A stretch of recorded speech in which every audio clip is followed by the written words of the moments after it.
حضرت ابو ہریرہ رضی اللہ تعالی عنہ سے روایت ہے کہ رسول اللہ صلی اللہ علیہ وآلہ وسلم نے فرمایا کہ فرشتے تم میں سے اس نمازی کے لیے اس وقت تک یوں دعا کرتے رہتے ہیں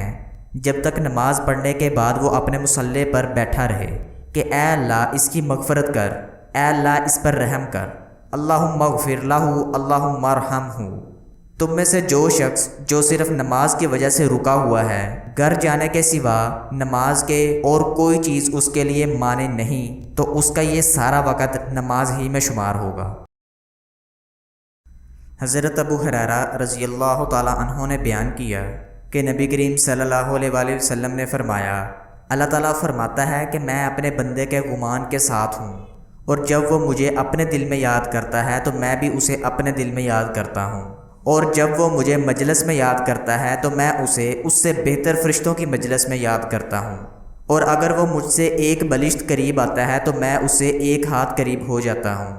اور اگر وہ مجھ سے ایک ہاتھ قریب آتا ہے تو میں اس سے 2 ہاتھ قریب ہو جاتا ہوں، اور اگر وہ میری طرف چل کر آتا ہے تو میں اس کے پاس دوڑ کر آ جاتا ہوں۔